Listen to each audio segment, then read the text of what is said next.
And I just did that while not sharing anything. All right. So let me just get this up here.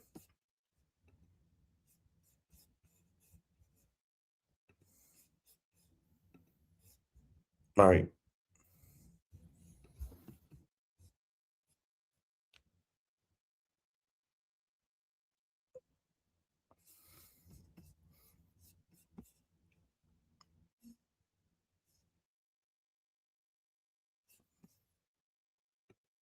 So we're just waiting for the actual audio to start. Alan Beck will be arguing this morning. If you can't tell, I'm very tired. I was out very, very late last night.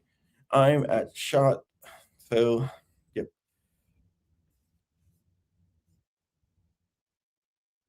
Anytime now it should start.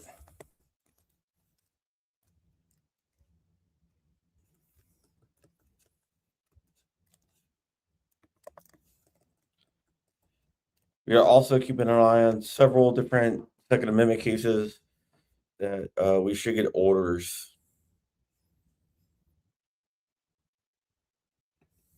Well, we probably do have orders.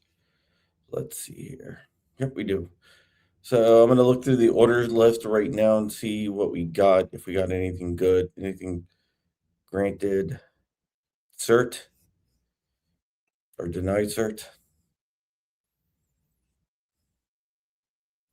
Let's see here.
Sorry about that.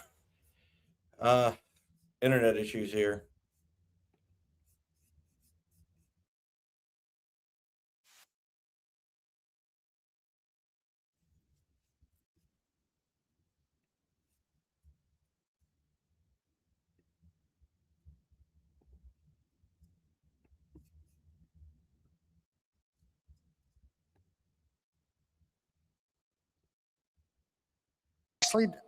Passed to discriminate against African Americans in anti-poaching laws. These types of laws are nowhere near relevantly similar, because nothing in our nation's historical tradition begins to support Hawaii's effort to thwart the exercise of a fundamental right Hawaii's law cannot stand. I welcome this court's questions.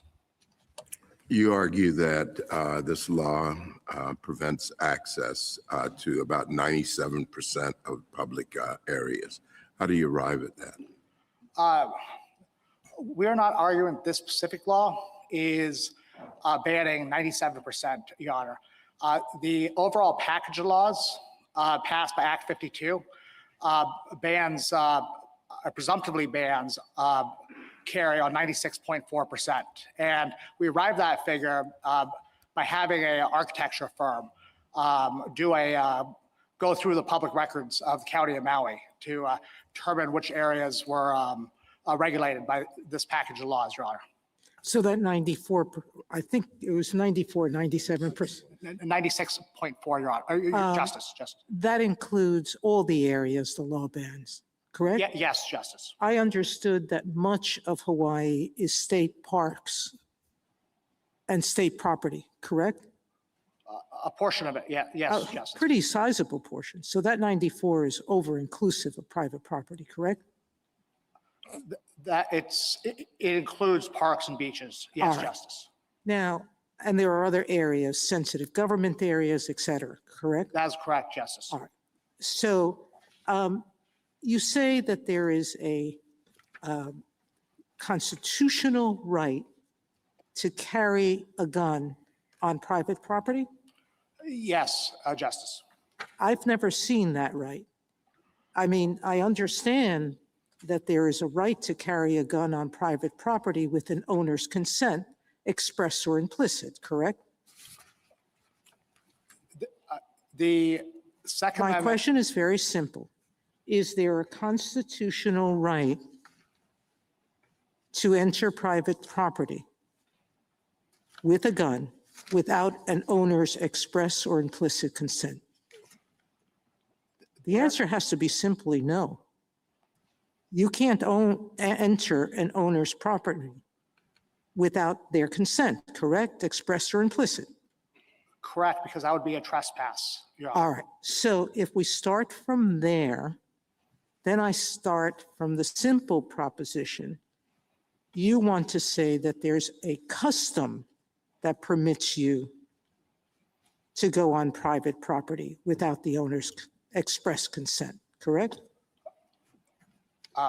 Yes, Your Honor. All right. So Justice Scalia said that every statesman at the founding knew that you could not enter private property without permission. It's a trespass, correct? It is. You're not allowed to come onto private property that where you don't have permission to go to. All right. So if we're looking at a custom, I thought under McKee, Justice Holmes looked for evidence, quote, that a practice had prevailed in Missouri where the suit originated. Whether you could collect shells in Missouri depended on whether there was a custom in that jurisdiction, correct? The custom of the nation is what McKee holds, Your Honor. And it didn't. It looked at the custom of Missouri where the suit originated.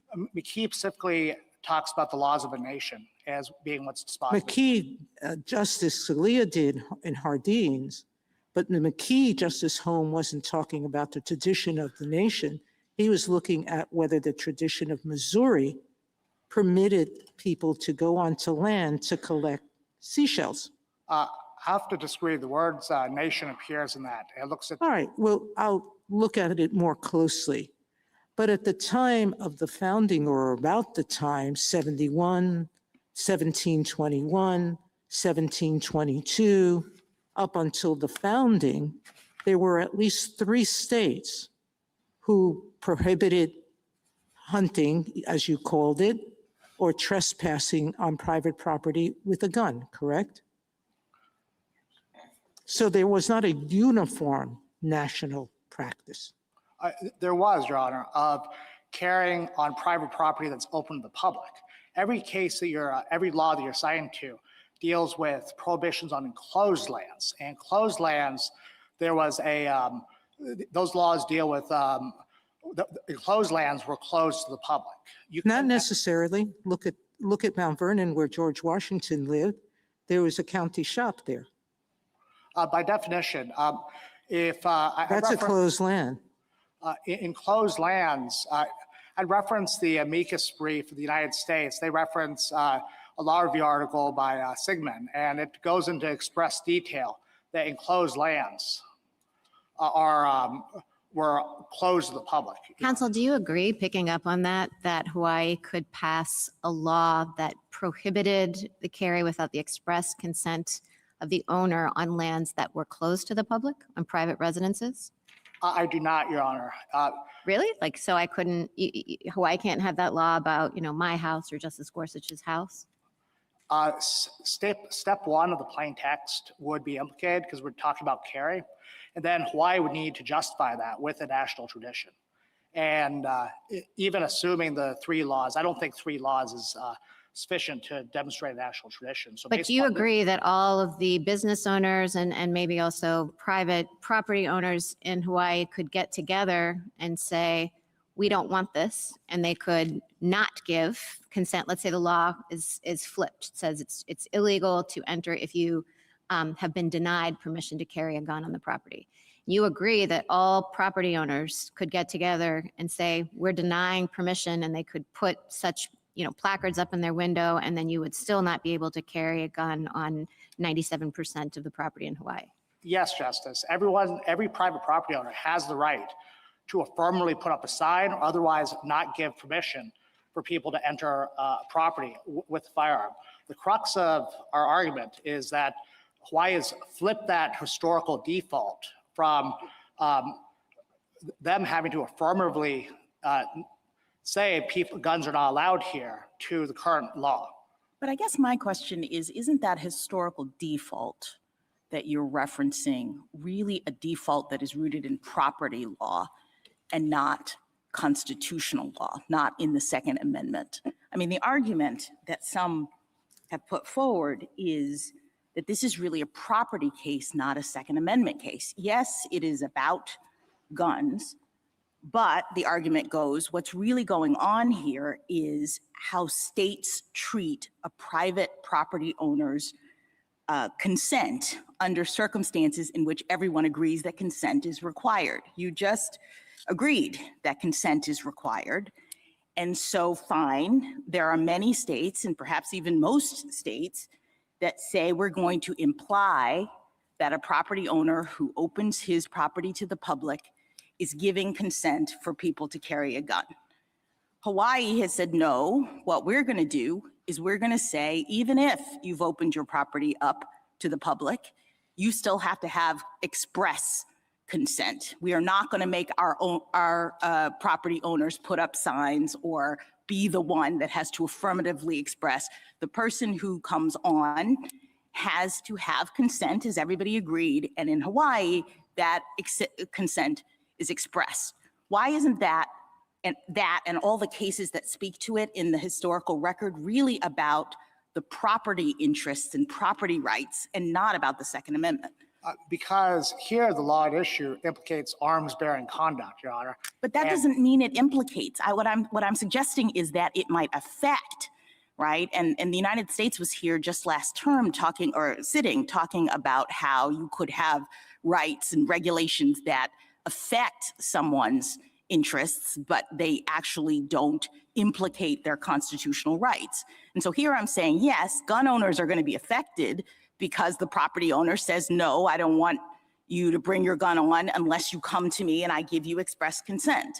But that doesn't mean it implicates their Second Amendment rights for the purpose of ruin. Well, in Bruin, the court said that there's a general right to carry. I don't, A general right to carry on public property. no, Justice Doesn't say Barrett that. just explored with you the fact that you don't have a general right to carry on private property. it's a right to carry in public, Your Honor, not Right. a right to carry on public property. But you do agree that there is no right to carry on private property without the owner's consent, right? Here, the Second Amendment is implicated, especially when you anywhere you carry in public. And here, this lawsuit, it deals with private property that's open to the public. I understand, but what I'm suggesting is that let's suppose this lawsuit dealt with someone's house and it's not open to the public. Do you concede that there is no Second Amendment right to carry a gun into someone else's house? I do not, Your Honor. You do not I do not. You still be dealing with carry.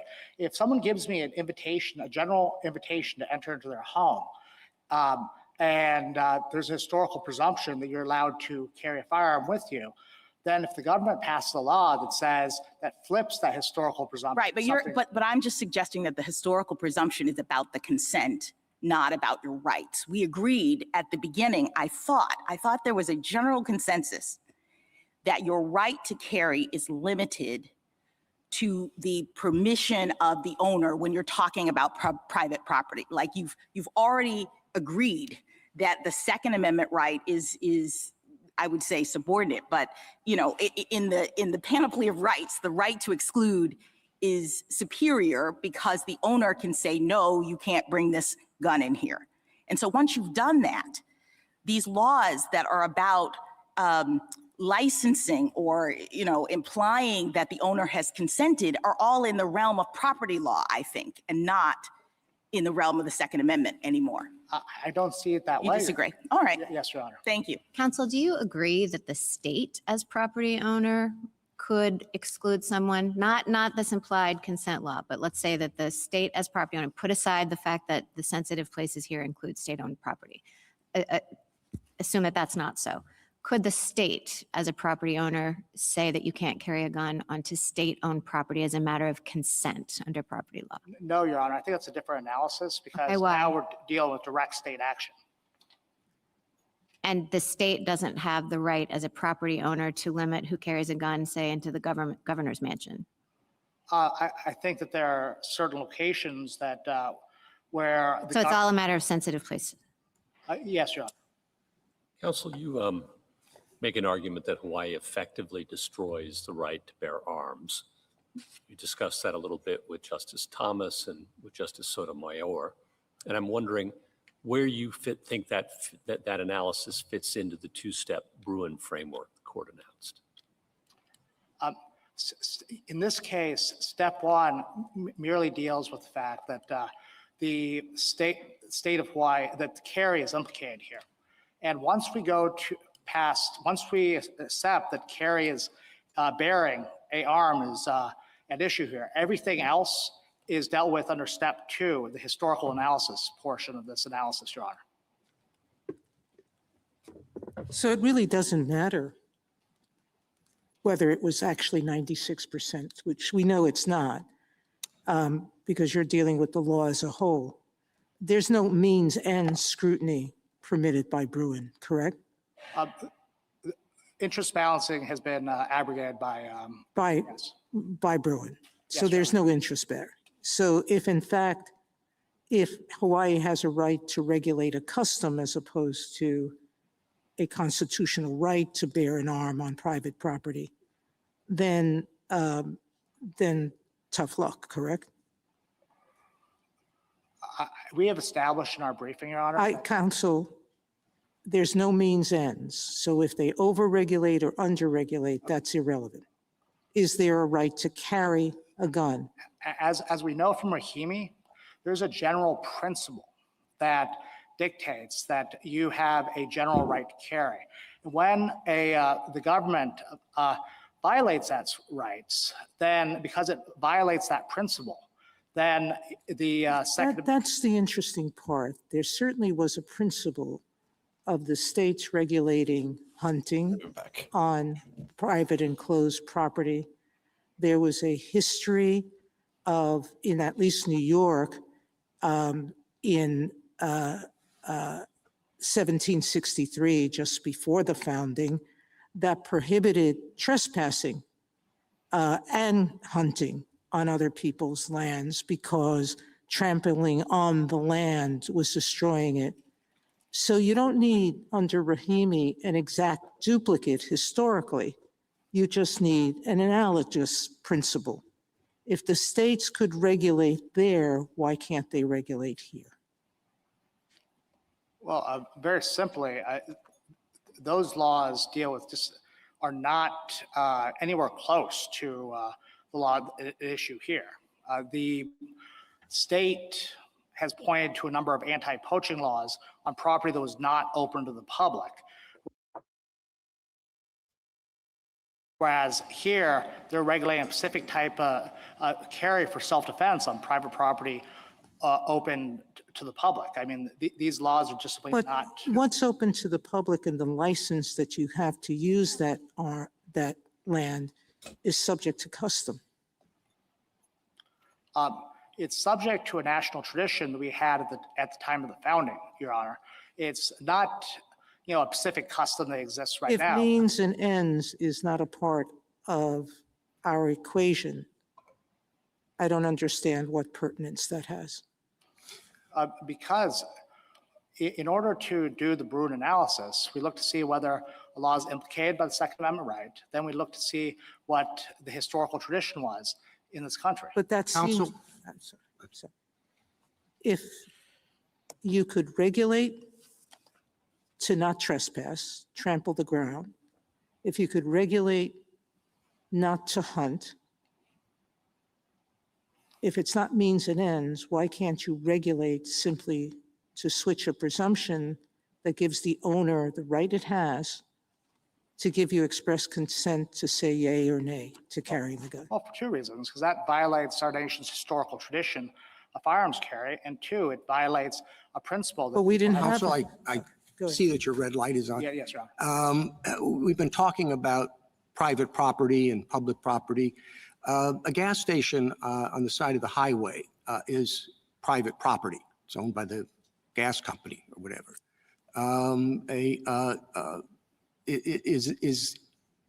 Do you assume that you have the right to go on that private property even without any express permission, Yes, Your Honor. even though it's private property? Yes, absolutely, Your Honor.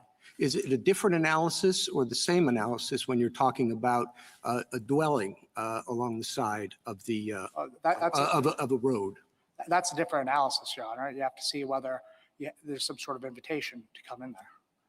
Is there, under our law, an invitation, for example, for people soliciting, for people who want to drop off pamphlets about a particular? Yes, Your Honor, up to the doorknob or the car, there is. Even though it's private property? Yes, Your A Honor. stranger can walk off the sidewalk and go up to the door?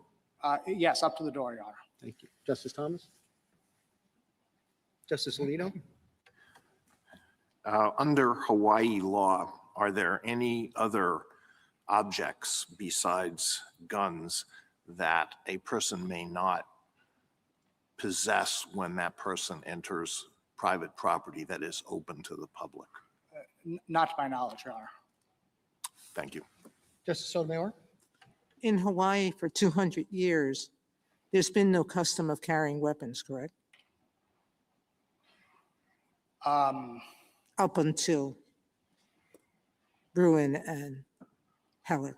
Up until Bruin, you could not get a license to carry a firearm, Your Honor. So 78% of Hawaii residents and 64% of Hawaii gun owners do not think that loaded concealed weapons should be allowed into businesses at all, correct? I'm unaware of that statistic, Your Honor. I wasn't aware of your 96% number either. Nothing about Hawaii's customs, tradition, or culture creates an expectation that the general public carries guns wherever they go, correct? Hawaii is part of the United States, and as part of the United States, our national tradition is that people are allowed to carry on private property that's open to the public. This law is not banning you from doing that. It's just requiring you to get the owner's permission, correct? And here, the law has always been that you had an implied right to enter onto Not in property. Hawaii. As And the United Hawaii is States. part of the United States, Your Honor, and as But if the- it's a local custom that controls, it's not a local custom that controls. It is the where custom. else in the law have we permitted local custom to create a constitutionally protected right? Bruin was very clear here that we're dealing with our national tradition, Your Honor, is not local custom that controls in this area of law. She wants us, the aloha spirit. Justice Kagan? Mr. Beck, the various statutes that Hawaii has cited as going to the Bruin Step 2 question, you say they're not close enough. And I guess I want to know why. I mean, I was struck by the fact that there are quite a number of statutes that do exactly what this law does. They flip a default rule as to how explicit consent has to be. You know, they recognize that you don't have a right to go in without consent. You do have a right to go in with consent. And then the question is, how do we determine consent? And what default rule do we start with? And I guess what struck me about these statutes and about how close they are is that that's exactly what each of these statutes did. So why isn't that pretty good evidence under Bruin Step 2 that this is something that states historically have done? The state is not cited to a single case that is relevantly similar to the one at issue here. We've got basically two sets of laws. One were the anti-poaching laws that dealt with private property that was not open to the public, one. And part of that also is there were exemptions for people to be able to carry firearms onto those lands that for purposes of self-defense. So land that's not open to the public, where you still have a self-defense right, isn't relevantly similar to the law at issue here. And the other sets of laws that have been cited to are black codes. And those can't be relevantly similar. As Justice Kavanaugh said in Rahimi, you know, we've moved away from that history. And in addition, it dealt with a very, discriminating against a very small subsection of society rather than prohibitions on the general right to carry. Yeah, so let me go back to the first thing. The idea that these are anti-poaching laws. I mean, okay, Hawaii's is not an anti-poaching law, but I suppose I'm sort of stuck on the fact that that doesn't seem to be the relevant similarity. In Rahimi, we said, you can go up a level of generality. You don't have to have a historical twin. There can be differences. In Rahimi, the essential similarity that we thought controlled was just that the guns were being used to protect against people who would be violent with their guns. And, that's a pretty general principle. And here, the general principle is sort of similar. We think that there's a danger of various injuries occurring when you go onto private property with a gun. It might have been in the old days poaching. It might be something else now. But because that's so, we are going to use a default rule that says to the property owner, if you want this, okay, but you have to say you want it. It seems to me the same. It's a different injury. It's not poaching anymore, but it seems to me the same state mechanism, the same kind of state regulation. Yes, Your Honor, but one dealt with private property that was not open to the public, whereas this law is dealing with private property that's open to the public. And in addition to that, the anti-poaching laws also gave you a right to be able to carry firearms for self-defense. So I just simply don't see how the level of generality there would simply swallow the rule if this court were to accept those anti-poaching laws as being relevantly similar here, Your Honor. Thank you. Justice Gorsuch? Your friends on the other side in the Ninth Circuit relied on two statutes in particular. One was the 1771 New Jersey law that you were just discussing with Justice Kagan. But the other one that was left unmentioned was an 1865 Louisiana statute that was adopted immediately after the Civil War as part of an effort, it appears, to disarm Black people. The Reconstruction governor later explained that this law, of course, was aimed at the freedmen. Do you think the Black codes, as they're called, should inform this court's decision-making when trying to discern what is this nation's traditions? I do not, Your Honor. Well, your friend on the other side says it should, and that the 1865 statute is a, quote, dead ringer for this statute. The 1865 law was expressly passed to discriminate against African Americans that were newly freed slaves. And I just don't see how a law like that can be used to be analogized to a modern day law, this modern day law, Your Honor. Justice Kavanaugh? Justice Barrett? Do you agree with everything in the government's brief? No, I do not, Your Honor. The United States government. Yes, Your Honor. The government that's on your same side. Yes, I understand. I agree with I'm not asking you to throw your case away. I fully endorse the United States brief, Your Honor. Okay, and then I just have one clarifying question. When Justice Kagan was pressing you on the analogies between the anti-poaching laws and Hawaii's law, one of the things that you used to distinguish it was that the anti-poaching laws applied to private property, and these applied to property that's open to the public, albeit private. But I thought you had initially told me that Hawaii couldn't do this with respect to property that was like a dwelling, a private residence either, that was not open to the public. Well, what I'm saying is that that's a different historical analysis. And if they were to muster enough historical analysis to justify the law, that might be true. I just don't think that they've developed enough history on this record to be able to justify that law, Your Honor. Justice Jackson? The Chief Justice asked you about a gas station on the side of the highway, which is private property, it's open to the public, and you said that we presume that a person can go in under those circumstances. Is that right? That's correct, Your Honor. All right. I guess what I'm positing is that the reason we presume that a person can go in is not because they have a constitutional right to go in under the Second Amendment or anything else. The reason we presume they can go in is because property law implies that a gas station owner who has private gas station and opens it to the public has consented for people to come in. So it really is a function of property law and the extent to which the consent is being implied or, expressed, and the state law governing that, right? I mean, it's not, you don't have a right to go into private property. You're only there because the owner has either implicitly or expressly consented. You have a constitutional right to carry your firearm onto that specific gas station. You do.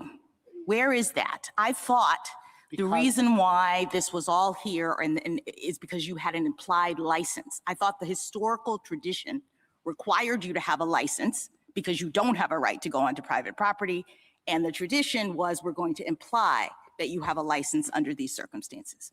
The basis of this lawsuit is that we're only discussing private property where you have a right to enter onto that's open to the public. And we're saying that once that property is open to the public, we have a right to carry a firearm onto it. Okay. Unless the government.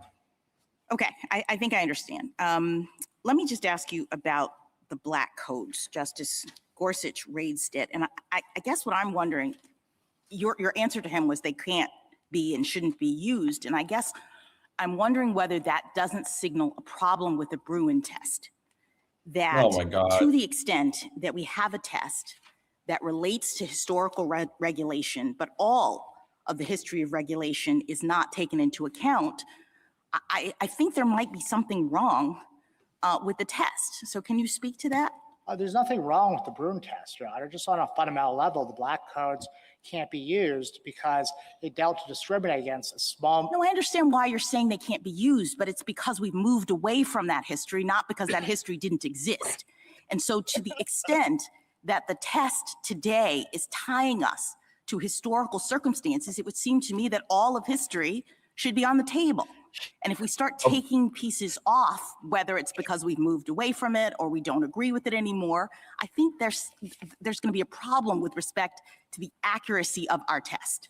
So the black Your Honor, it's not justice just because we don't agree with it anymore. is It's that arguing the that we should 1865 law is not have black relevant and codes. similar because it dealt with a very small segment of society that was being discriminated against. Whereas here, law is a law of general applicability. So the two. To people other than the people in this small segment that you're talking about, who were a part of society, but I guess you're saying that for the purpose of this test, we're not going to consider what happened to them. Oh, no, what I'm saying is that the black codes dealt with a very, it wasn't a law of general applicability. It was designed to discriminate against, it was a racist law designed to discriminate against African Americans. Whereas here, the law at issue here is a law that applies to everyone. We can't use a racist discriminatory law to justify a modern day law that applies to the general public, Your Honor. Thank you. Thank you, counsel. Thank you, Chief Justice.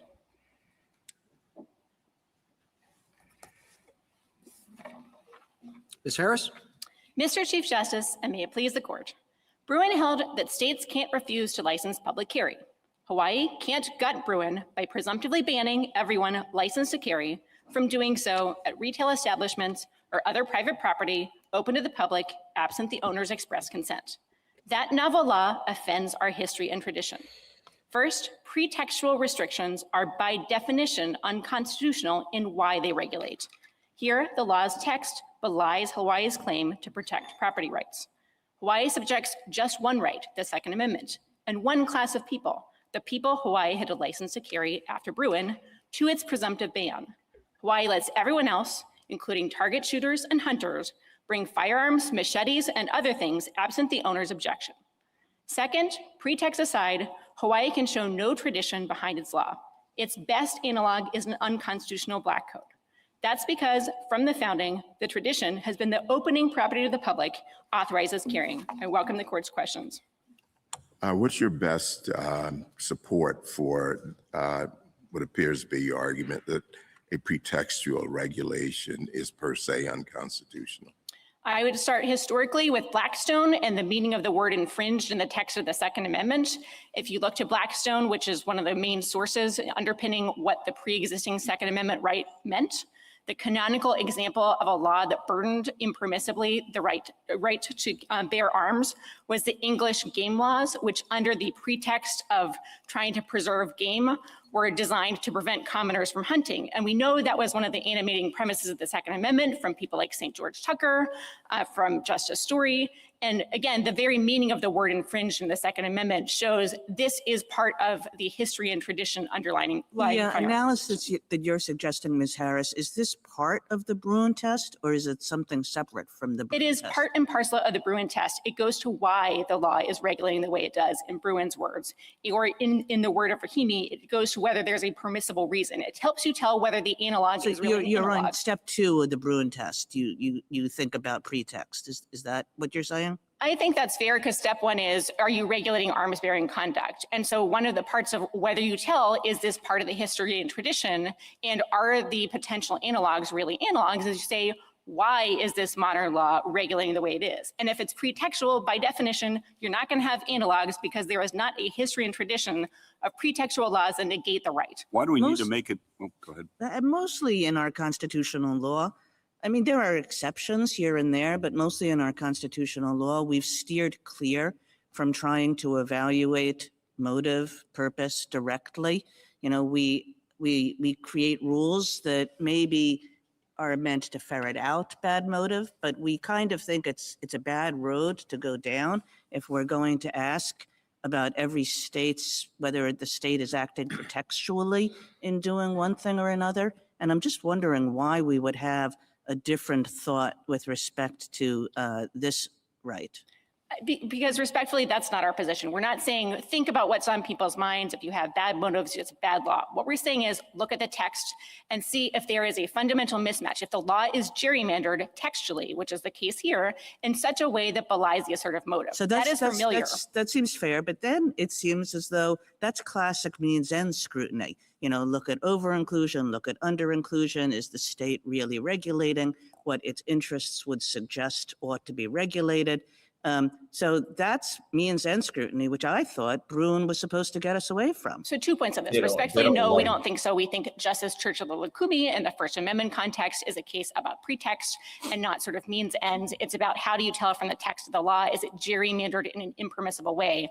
That's what we're asking for here. And the Second Amendment of all places in terms of history and tradition is where this test would apply. Because again, the original meaning of the word infringe in 1791, and I would point you to the It Daniel makes Slate sense, article bro. on this, infringe, what included the Blackstonian concept that if you are regulating for a pretextual purpose that is belied by the design of the law, that is a classic means of infringement. Why That was are what we, sorry, No, go ahead. why are we making it complicated? The text of the Second Amendment covers arms. Part 3 of Heller says that means what it's, Heller says it means what it says what it means. Part 3 of Heller says there's certain exceptions to that or contours on that, which are rooted, but they have to be rooted in history. Here, there's no sufficient history supporting the regulation, end of case. Isn't that kind of the straightforward way rather than getting into this whole new elaborate pretext analysis, which, as Justice Kagan says, sounds like what we moved away from? So absolutely, the case could rise and fall on the lack of history and tradition. I think the one It's pretty simple, right? Your position is there are no sufficient analogs. Usually when, as Heller says in Part 3, when you're looking for a historical tradition that justifies an exception to the textually expressed right, it's got to be a deeply rooted tradition, broadly consistent over time and broad among a lot of states. You don't have anything like that here. So it's just kind of, from your perspective, pretty simple. From our perspective, it's an overdetermined case. I think the reason you might want to go on. Why not just, why didn't you lead with that? I don't understand why you led with the other argument, and maybe neither here nor there at the end of the day, but I was trying to figure out why. I think 2 reasons. One is because it would be a shame, I think, if the Bruin inquiry discounts the idea that, or just doesn't account for pretextual laws, given how rooted, how antithetical they are to the history. What do you mean by pretext? Because a government often will look at one of our precedents and say, well, we don't agree with that precedent, but we want to regulate right up to the line of that precedent. There might be some gray area there. I mean, we don't call that pretext every time when a state government does that in the First Amendment. No, and I understand. I don't want to fight this too hard because I think we are in agreement that this is an easy case at the end of the day. And every single way you look at it, there's no history and tradition. Ms. Harris, on that, moving to that, there's been some suggestion that this is just, redefining property rights and has nothing to do with the Second Amendment. And of course, we don't allow governments to redefine property rights in other contexts that would infringe other constitutional rights. I'm thinking here of the Takings Clause in Tyler versus Hennepin County. But I'd like you to respond to that argument.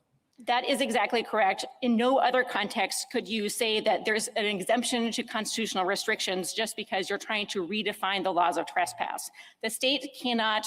And the First Amendment's another example beyond the Takings Clause. I think Lamont, for instance, is on all fours. You could have very easily said in that case, no big deal.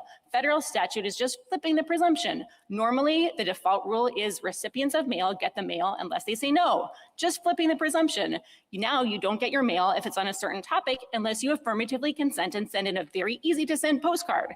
The court absolutely rejected that reasoning. But in Ms. the Harris, First can we Amendment. just be a little bit more specific about the Second Amendment right that you say is being infringed here? This is the point that I guess I'm still stuck on, is whether or not in a world in which we all concede, and I think the United States is on board with this, that the Second Amendment yields to the property interests of a private property owner, such that the private property owner gets to consent as to whether or not you can carry a gun on his property. When we're in that world, what Second Amendment right is being infringed when the property owner says no or when the state says the property owner's consent has to be expressed. So let me unpack that both in terms of the methodology and the ultimate answer. I think when you collapse the whole inquiry into a specific question of what happens vis-a-vis property rights, you're backing away from the Bruin framework. The two steps are, Well, I am backing away because the Bruin framework only applies where the Second Amendment is implicated. And what I'm suggesting is that the Second Amendment right is not being implicated when the regulation is about the property owner's consent, the form of it. Can it be implicit or must it be express? In a world in which we've said that consent already takes precedent over the Second Amendment right. So what we're answering here is what is the scope of the right to publicly carry under the Second Amendment? And I don't think states can get out of constitutional scrutiny by trivializing what they're doing. But haven't you already agreed that the Second Amendment right yields to the property owner's consent? Of course, we're not saying that you override what property owners are saying, but what we're saying is when a restriction parts ways, when it redefines the concept of trespass to essentially say for this one category of people licensed to carry, you are no longer presumptively allowed to carry at gas stations. But you're only presumptively allowed because the presumption goes to the consent, not to your right. I understand. You're presumptively allowed because we're presuming that in this situation, the owner is consenting. And this goes back to the colloquy with Justice Gorsuch, which is when states are trying to redefine property concepts, that doesn't take them out of constitutional scrutiny. Quite the contrary, in both the First Amendment context and the Takings Clause context, the rule is when the states are departing from the default in a way that implicates other constitutional rights, they can't do that. The Takings Clause may be an outer limit in sort of what exactly states can do. But it would be, I mean, just the floodgates would open if the position were all that's going on here is just tweaking how you consent. Just think about, I think in the First Amendment context, you would say, no big deal. You are now going from a world where candidates can go door to door and for campaign speech, but now you have to have a big sign in your yard that says political speech welcome for someone to go in. Or in the Second Amendment context, Hawaii's same reasoning would lead to a rule that it's fine to ban tenants from owning guns in self-defense unless the landlord in the contract expressly consents to doing so. And I really think the concept that this is just tweaking consent elides the burden that Hawaii is imposing here of presumptively banning open carry, banning public carry. Thank you. Anything further? Justice Alito? Would you explain why the anti-poaching laws that Justice Kagan was talked about are not, in your view, an appropriate analog? Absolutely. Those poaching laws, as the Sigmund article and other sources and the text of the laws themselves exemplify, show the opposite of the tradition Hawaii is trying to show. They show that for property closed to the public, the people have taken steps to enclose for improvements to protect the fields from being trampled by hunters. For that special category, there were laws that said you have to get affirmative consent, sort of like Justice Barrett's questions about do you need affirmative consent to go into dwellings. The rule for other property open to the public, open fields, was the exact opposite. There's a conscious decision at the founding, because hunting was an incredibly important issue, that if you did not enclose your lands, it was an open invitation to carry, and that's consistent with the tradition at the founding of public carry that the NRA amicus, for instance, details. The idea that Hawaii's law is a relevant analog would just take away the level of generality to just justify the opposite of the tradition. It would have been profoundly disturbing to the founding generation to hear that in order to travel at inns or taverns or anywhere else, people commonly carried arms, that they had to get the affirmative consent of each sort of tavern and hope that they weren't trespassing if they were traveling and their carriage had to stop somewhere. In order to determine whether an analog is adequate for Bruin purposes, is it possible to disregard that? How do you choose the level of generality? What is the principle that tells you what is the relevant level of generality? I think here the relevant level of generality does revert to some the property law concepts. If you're talking about property open to the public, the relevant comparator is property open to the public, because there is a relevant common law tradition of certain permissions that go there. And when the state is essentially presumptively banning or switching the tradition, I think that is an issue. So I think that's relevant. And to disregard the clear text of these statutes, which are focused both on property, that distinction between property closed to the public and open to the public, and the specific question of hunting would allow you to abstract out everything. That's the same thing the court rejected in Bruin, that just because some places, for instance, might be sensitive places, every place could be a sensitive place on the same reasoning at too high of a level of generality. What do you think is the purpose of the Second Amendment right? The purpose of the Second Amendment right is to allow citizens to bear arms for self-defense and other lawful purposes. And other lawful purposes, Yes. not just self-defense. Did Heller say that? I don't think Heller excludes it, and I don't think the court has to decide is it self-defense and other things, but it would be, again, sort of strange to think that you cannot use arms for any other purposes when the founding generation considered arms important, not just for self-defense, but for instance, for making sure that people were proficient in arms to be able to defend the country. So I don't think that there is sort of necessary, but I don't think the case presents the question. Do you think it's possible to ignore the purpose of the Second Amendment in determining the level of generality that's appropriate? I think that it depends on the case. For this particular case, I don't think the court has to resolve it, because the point here is Hawaii is saying its law is supposed to protect private property rights, and it's essentially trying to negate people's right to publicly carry everywhere. Justice Sotomayor? There's been a number of church shootings recently. Oh my God, here we go. Does the state or the federal government, is it bar from saying you can't go into a church without a gun, without the owner's permission, the church's permission? So Is that illegal? the answer to that question would go into the sensitive places inquiry, which is different from this case because that is sort of place specific. So the question would be, is there a history and tradition of allowing restrictions on people carrying in churches? I suspect there isn't. So I suspect, I could be wrong, I never read about that. But if we're not looking at property rights and a government's right to regulate a presumption, then what would give the government the right to think that flipping the presumption in that case is reasonable? Again, I Just think it as goes, here, where most property owners for 200 years didn't carry weapons in this state without an owner's consent. That's the presumption of the Hawaiian people. so 2 points on that. One, with respect to the presumption of the Hawaiian people. As petitioner notes, there is no Second Amendment for every single state in the union that's different. It is a national tradition, and states cannot retain their pre-statehood traditions as sort of a veto for the Second Amendment national traditions. It's not a veto. No one's vetoing an owner's right explicitly or expressly to consent to carrying guns. The owner's the one with the right. So to be clear, what I mean by that is you can't use local customs to say that each state gets its own Second Amendment. The court has rejected that very type of analysis in the takings clause, for instance, in Hennepin County, in Cedar Point, where the court said, even if California has a kind of unusual way of defining easements, or Minnesota has a strange way of defining property interests, that doesn't mean that sort of. But there's nothing unusual about this. This is simply a presumption. Respectfully, this is highly unusual, as the heirs article itself acknowledges. In all 50 states and the District of Columbia up until Bruin, the universal rule, and this does trace to the founding, is that when you have property open to the public, you are inviting people to go on with arms unless the owner says otherwise. We think that implicates the Constitution, the Second Amendment, for the same reasons it implicates other amendments and other contexts. Doesn't change that. The presumption lets the owner choose.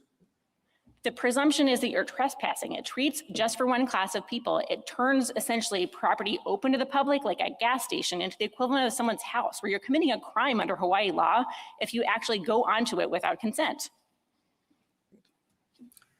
Mrs. Kagan? Can you imagine, Ms. Harris, any modern analogs of these anti-poaching laws? I mean, I guess what I'm asking you to do is to say, are there any modern laws that sort of use this kind of authority over, consent and licensing and so forth, but that don't have to do with hunting, that would be permissible because they're very much like these anti-poaching laws? So two answers. One is obviously these laws themselves have endured throughout, which is why I think maintaining the distinction is important. But two, you could say it's not that distant, but there is a separate tradition with respect to property close to the public, like your house. What are the relevant permissions? What's the default for property close to the public, setting aside hunting? And I think that's consistent with the way these laws work. I mean, Justice Sotomayor mentioned the 1763 New York law, and that's talking about enclosed property like orchards or gardens or other stuff, and saying if you carry arms on that land, that's a trespass.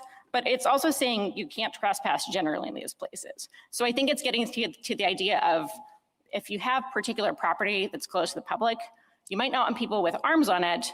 That is what these sort of founding era laws say. You don't want them trampling your cornfield and destroying your improvements because it's close to the public. Similarly to, you might be able to say, you know, and again, this is a matter of like what the history would actually show. So I'm just if I can, your objection to the use of these old laws really is just that the Hawaii law applies to although it's private property, it applies to property that is entirely open to the public for all other purposes and with respect to all other activities.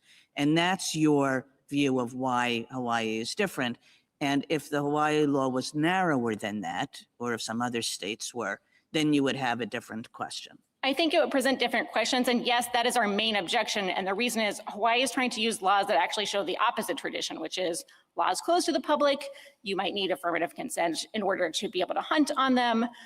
Property open to the public, though, is the exact opposite rule from the founding on otherwise, in order to ensure that people could publicly carry absent objection. And so, yes, I think that that is the most critical point about these laws. The fact that they concern hunting, I think, is a relevant additional factor that goes into what was the point of the presumptions. But the fact that it's hunting and also sort of other forms of trespass, I think, is the bottom line. Thank you.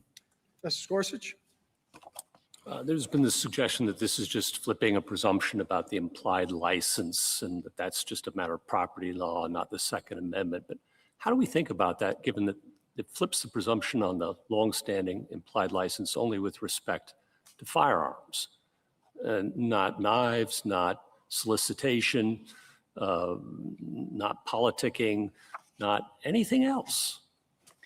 That's exactly right. I think there's two ways to think about it. One is we do think that that makes it much more like the kind of pretextual laws that the founding generation thought were anathema to the Second Amendment, because you're singling out a particular right in a particular group who's committing trespass when everyone else isn't. But two, just going back to this concept, you can't just say, you're tweaking how to give consent and you're out of the Constitution. When a state is saying you're presumptively banned, you're committing a crime unless you get consent, that is a much bigger deal than just sort of tweaking the edges of property law. And in no other context has the court said, no big deal, the Constitution doesn't apply. This doesn't even implicate the relevant constitutional inquiry. What are the implications? Hawaii allows oral consent to be sufficient. California had a law requiring a posted sign. The Ninth Circuit struck that down while allowing Hawaii's law, but I'm not sure I understand the distinction between the two. Why couldn't a state require affirmative signs? Why couldn't it perhaps create an irrebuttable presumption against consent? I think that is exactly where Hawaii's position leads. I don't think there's any principal distinction between those two things. And again, it's not just sort of, oh, is it easy to get one person's consent? How hard is it? That's kind of interest balancing at the outset. But as a practical matter, in order to run your errands, you have to run the table of knowing you're not trespassing on private property to like pick up your dry cleaning and catch a cup of coffee. And if you run out of gas and you're trying to find a gas station, you can't get gas unless you're in your car, you have your gun in your purse, and you're not actually committing a crime by stepping on the gas station property. Now, Hawaii is trying to say it's a little easier than that, but the text of its law says just entering the property without permission is a crime. And then lastly, there's been some discussion about the black codes, and maybe they should be relevant, and maybe we really should consider them as significant here. In fact, they're a dead ringer. Thoughts? It is 2026, and it is somewhat astonishing that black codes, which are unconstitutional, are being offered as evidence of what our tradition of constitutionally permissible firearm regulation looks like. Those laws are dead ringers only in the sense that this law too is an unconstitutional pretext. The black codes were offered, as you mentioned, by states before their readmission to the Union. It is not an indictment of the Bruin framework to say that unconstitutional laws do not count in illuminating a valid tradition. As Bruin and Rahimi themselves say, you're looking for laws that aren't outliers. They illustrate what the national tradition entails. And so it is no indictment, but frankly, an endorsement of our history and tradition that when you look at the founding era laws, they are very different from the black codes, and that these black codes themselves are complete departures from what the laws in Louisiana and other states were like before, which was to allow people to presumptively go about in public on property open to the public without consent. She just called Kentanji an idiot. For purposes of the textual and historical tradition analysis specified by Heller and elaborated upon by Bruin, Heller's part 3 on exceptions remains very important, I think, in my view, at least. Do you agree with part 3 of Heller, accept part 3 of Heller?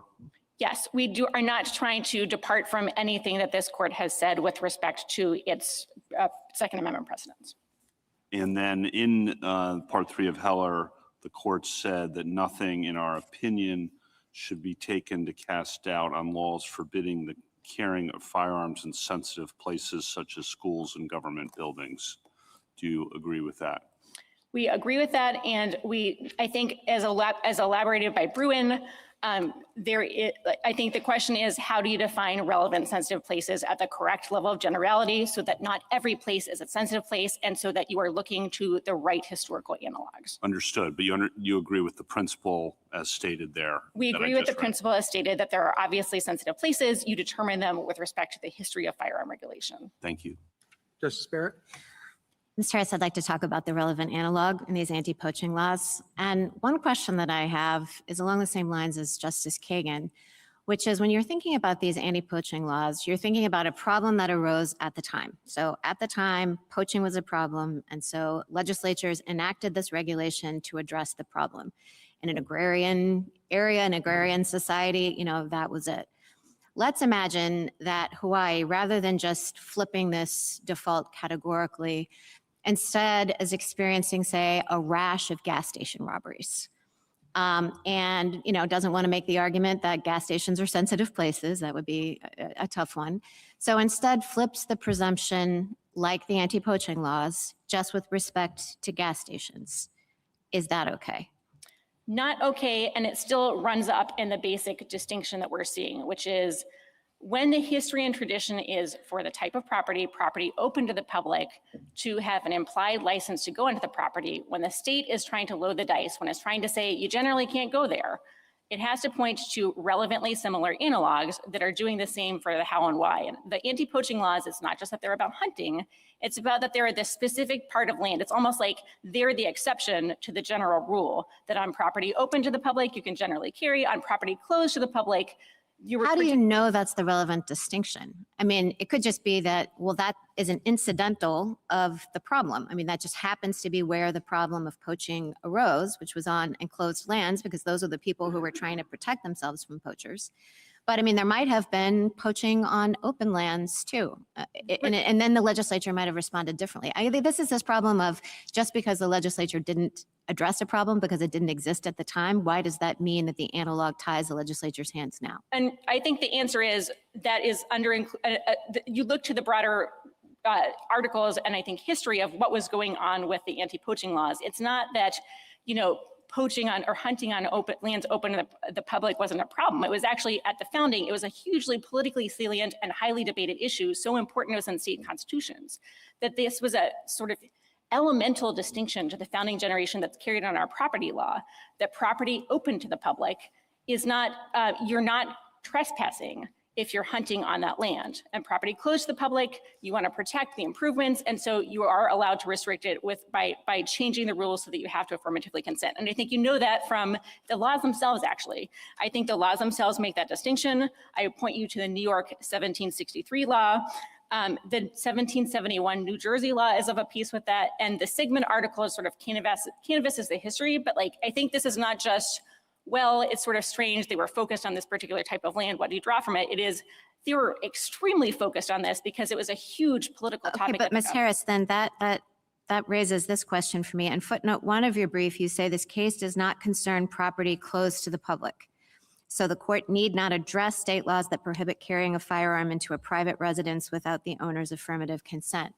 But both you and Mr. Beck are drawing this distinction in the anti-poaching laws between property that is open to the public and property that is closed to the public.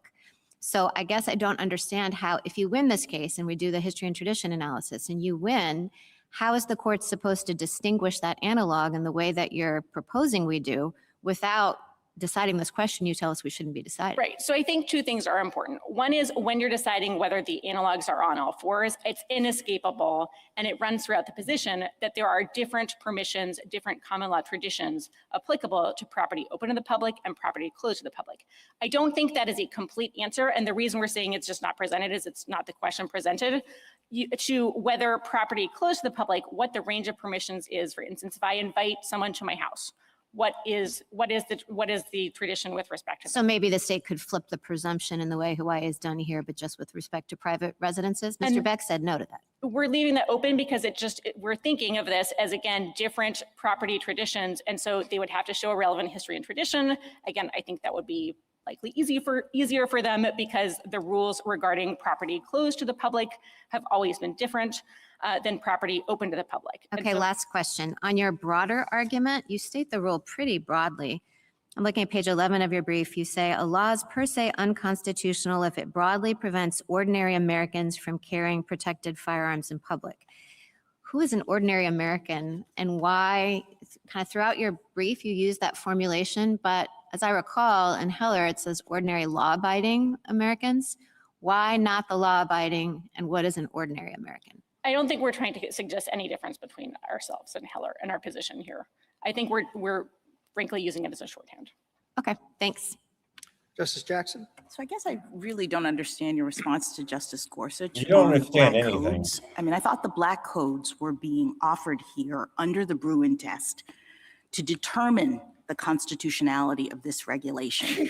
And it's because we have a test that asks us to look at the history and tradition. She's such The an idiot. fact that the black codes were at some later point determined themselves to be unconstitutional doesn't seem to me to be relevant to the assessment that Bruin is asking us to make. So can you say more about that?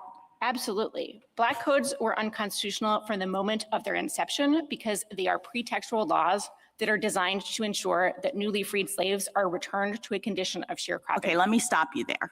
They were not deemed unconstitutional at the time that they were enacted. They were part of the history and tradition of the country.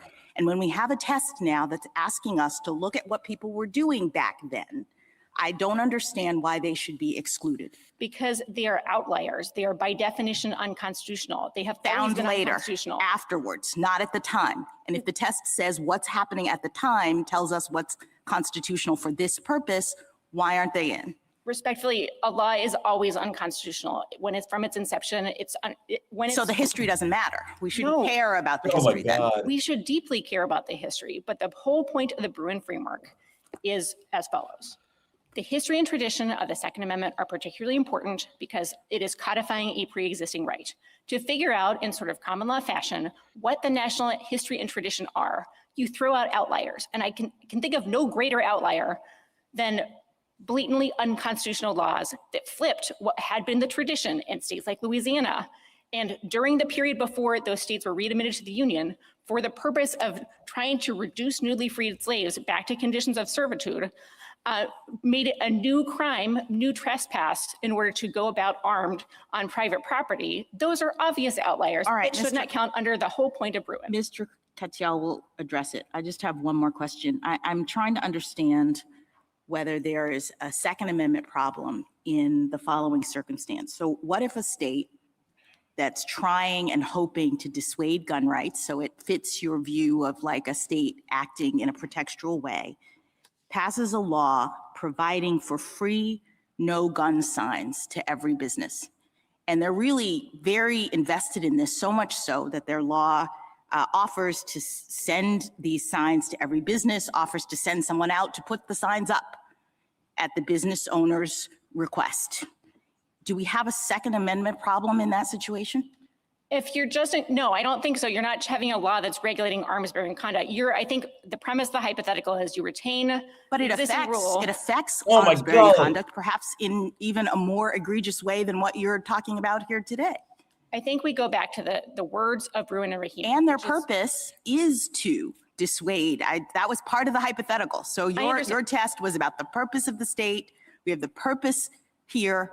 We have the effect here. 97% of the businesses, let's say, in Hawaii, under the test that or the law that I'm positing, accepts this offer. Yes, and what I'm trying to distinguish is I think your hypothetical really illustrates what we're not doing, which is a bad legislative motives, purpose, and sort of effects test. Whereas what we're saying is our pretext argument is very firmly rooted in the idea. Right, I just want to know, is the Second Amendment implicated? And I think you're saying no, and I don't understand why it wouldn't be in this situation if it is in the situation here. Because in the law that Hawaii is enacting, it is regulating arms bearing conduct by saying, if I carry my gun to a gas station, I am presumptively committing a crime.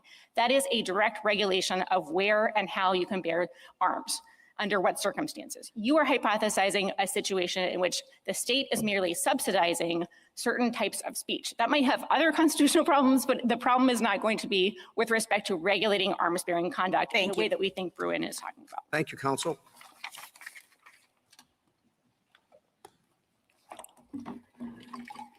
Mr. Contio? Thank you, Mr. Chief Justice, and may it please the court. This case is about two fundamental rights, the right to bear arms and the property right to exclude. And there's lots of agreement among the parties about how those rights interact. Everyone agrees there's a right to carry on private property if the owner wants guns on his property. That was elicited by Justice Sotomayor to my friends. And everyone also agrees there's also no such right if the owner doesn't want guns. The only question is whether there's a Second Amendment right to assume the owner wants guns on his property when he's been silent. There is not.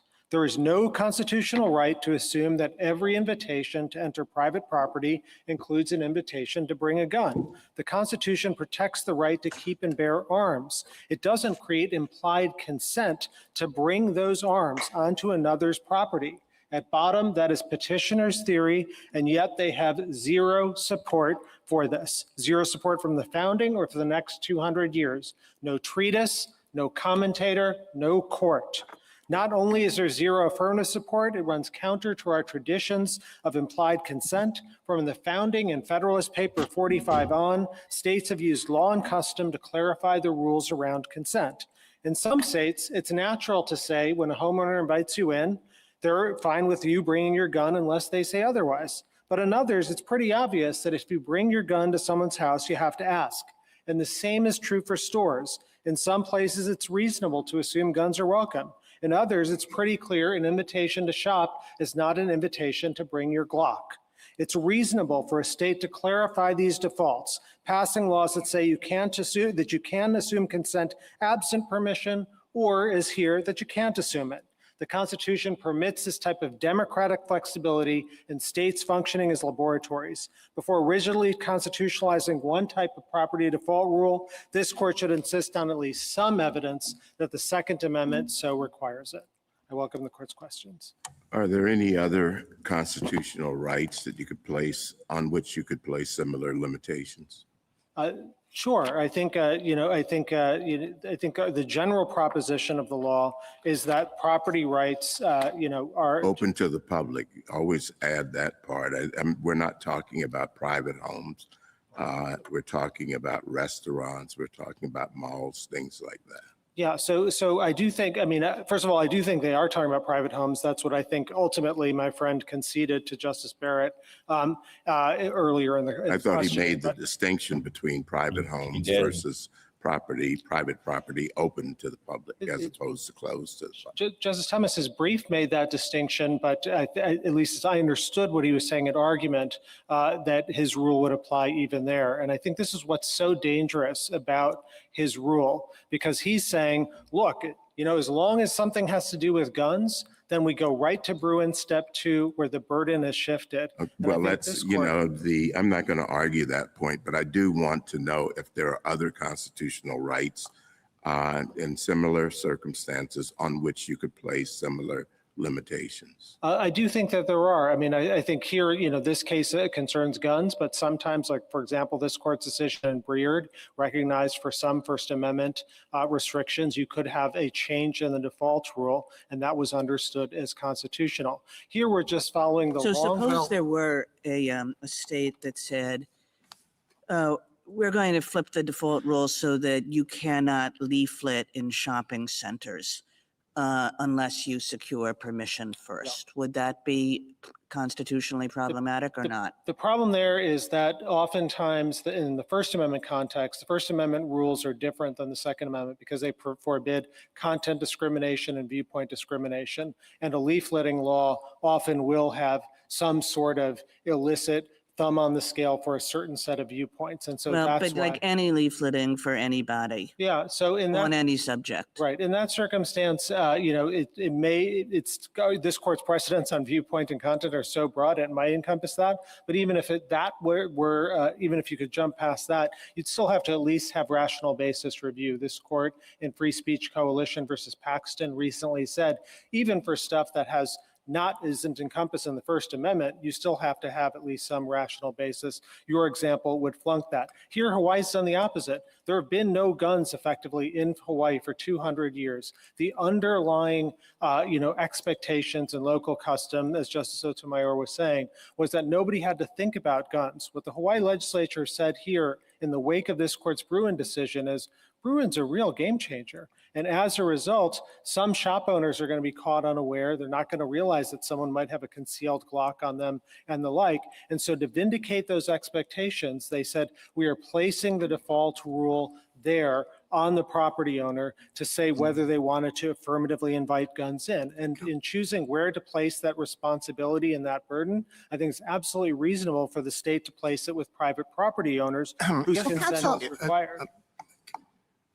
Counsel, I just want to understand, because one of the motivating concerns, and you can see it in our decisions under the Second Amendment, is that it is a disfavored right. And it strikes me that one of the things that your side of the case has to come to grips with is that it is a very clear constitutional right under the First Amendment. If I, for example, as a candidate for office, want to walk up to your door on private property and knock on the door and say, here, give me your vote, that's exercising the First Amendment right.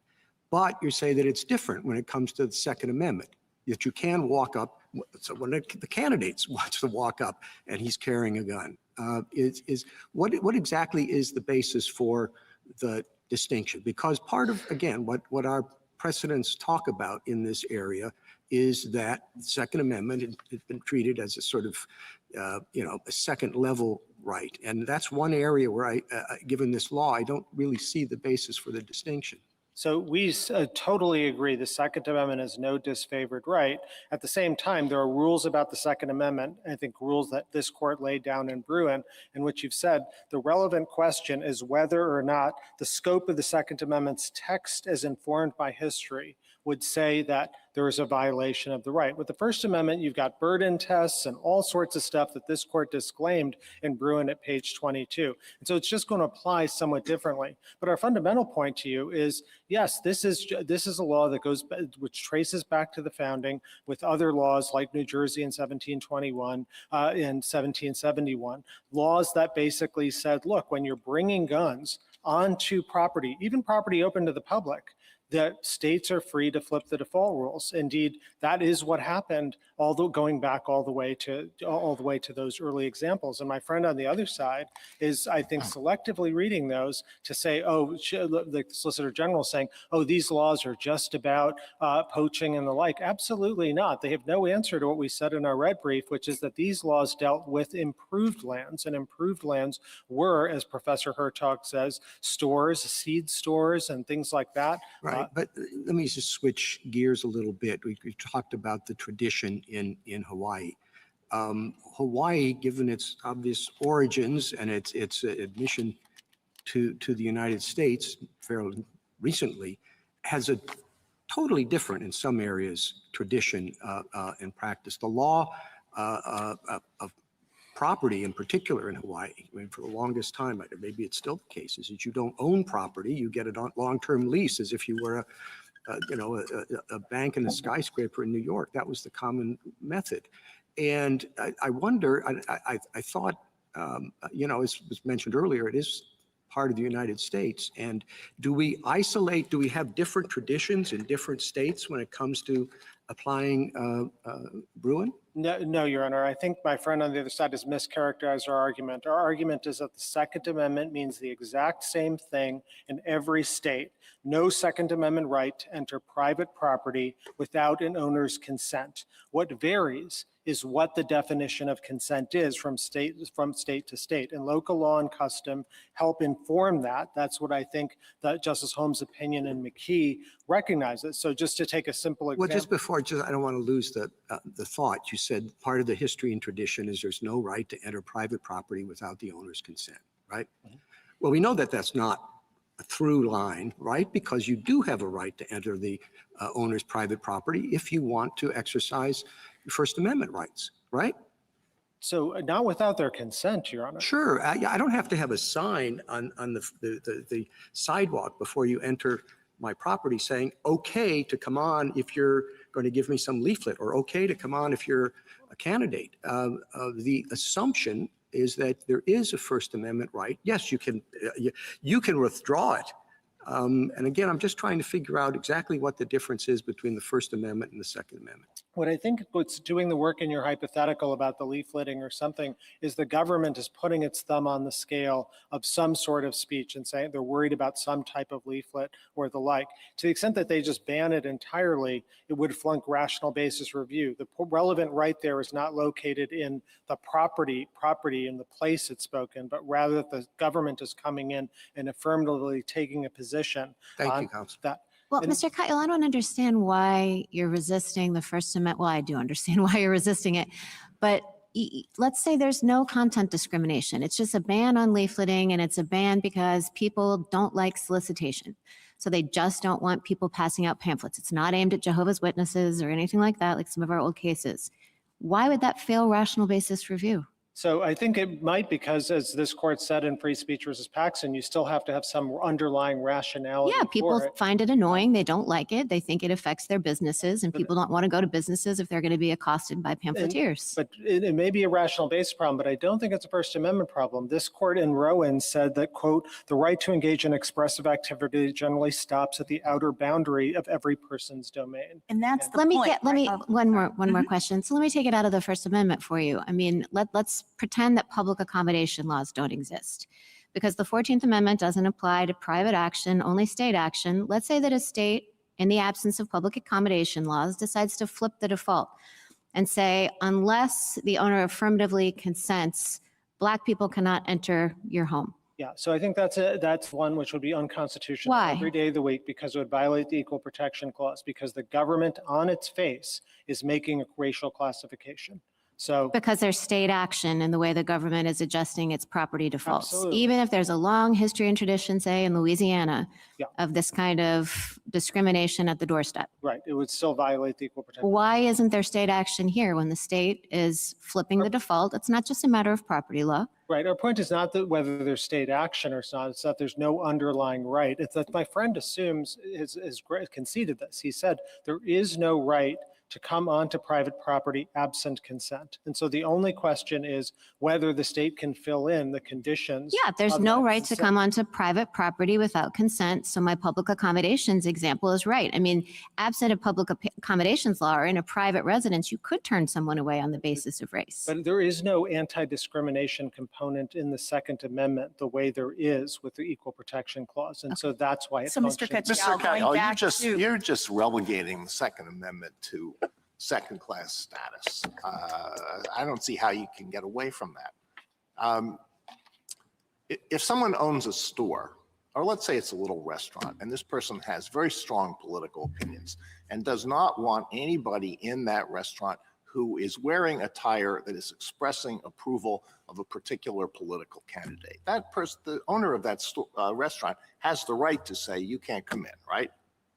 Yes. All right. Now, could Hawaii enact a statute that says that if you are wearing the attire expressing approval of a particular political candidate, you can't come in unless you get express consent from the owner of the restaurant? Again, that's a viewpoint discrimination and prohibited. It's a by- violation of the First Amendment. We have a violation of the First Amendment and a violation of the right that the court held is protected by the Second Amendment in Bruin, which is the right of law-abiding citizens to carry a firearm for purposes outside of the home for purposes of self-defense. I quite agree with much of what you're saying. I think what's the difference is that the Second Amendment, it's not a second-class right. It just doesn't have the same components of viewpoint discrimination or anti-discrimination right? for the It's a 14th second Amendment. class right. It's just not in the Second Amendment. And I think the key point here is the court, if you accept my friend's invitation, you for the first time would be saying there is some sort of right here which no commentator has recognized, no treatise has recognized, no court has ever recognized. Compare this to Bruin, in which you had St. George Tucker, you had many state decisions in the 18th and 19th centuries that said laws like the New York one were unconstitutional. Justice Sotomayor cited a poll about what the people of Hawaii think about the possession of guns. I'm not aware of the poll, but let's assume it's correct. Let's assume that 78% or whatever the figure was in the poll that she cited really don't like guns. So what then is the big deal about this statute? Why does it matter if store owners and owners of private property that are generally open to the public don't like guns? Why is it a big deal to say they want people carrying guns to stay out? Just put up a sign.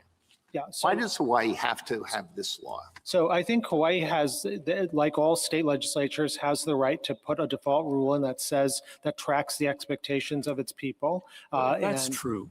Then what's wrong with California's law, which flipped the default rule and said it can only be overcome with a sign? Right. So I do think California's law would probably be constitutional, but our argument doesn't depend on it So because you Hawaii disagree with the Ninth Circuit's decision on that score. I do, but I think that here a result here, you'd admit would logically entail permitting California's law or ones like it to pass. No, you don't have to go that far. Oh, I know I don't have to go that far, but you just said you would go that far. I personally would, but I don't think you do, Justice Gorsuch. And the reason. No, I appreciate your candor about the extent of where your argument leads. And so it seems to me that, you could have a state law that doesn't just flip the presumption and require express oral consent, but requires express written consent, maybe a sign, maybe an irrebuttable presumption, flipping of it. I appreciate your candor on that. The other question I want to ask you is the black codes. I struggle to see what relevance laws that are outliers, and in Bruin, we're not supposed to consider outliers, that they're put aside under our test. We're looking for the mainstream and a significant tradition. And you rely very heavily on an 1865 black code law in Louisiana. You say it's a dead ringer and a reason alone to affirm the judgment. And I really want to understand how that could be. So let me take those in turn. So first, with respect to the California law, I think it's really important to understand here the Hawaii law has a much broader definition of consent. I know it does. That wasn't the question. Why don't you answer the question posed? About the California law? No, I want to understand how you think black codes should inform this court's decision-making. It's quite an astonishing claim to me. So the black codes are undoubtedly a shameful part of our history, but that doesn't at all mean that this particular law is irrelevant to Second Amendment analysis for two reasons. First, the Solicitor General says correctly, as she did just now, that Louisiana wasn't a state in 1865. The relevant point is what happened in 1868 when Louisiana was admitted to be a state. The Act of June 22nd, 1868 admitted Louisiana as a state. That was the Radical Reconstruction Congress. It examined the Louisiana laws, including this specific statute, and Louisiana was admitted into the Union by the Reconstruction Congress. There were many laws that the Louisiana— You're not answering the question. The question is, It's an outlier. And you just call it a shameful outlier. And I agree with that.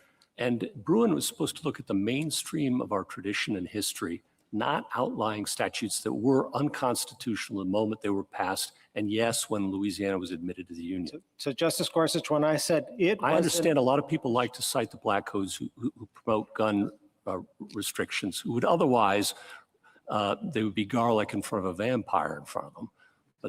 But here they like them, they embrace them, and I'm really interested in why. So Justice Gorsuch, when I said the black codes were a shameful period, there are parts of the black codes like this particular statute, which were race neutral, which the Congress of the United States, the same Congress that ratified the 14th Amendment, implicitly blessed by admitting Louisiana back in. It didn't treat that with respect to other laws from other states, but it did here. And most importantly, even the opponents of the black codes recognized, as the Sickles General Order says, that you have no right to carry a firearm onto someone's property absent their consent. Mr. Katyal, wasn't the purpose of the laws in the post-Reconstruction South that disarmed black people precisely to prevent them from doing what the Second Amendment is designed to protect, which is to defend yourself against attacks?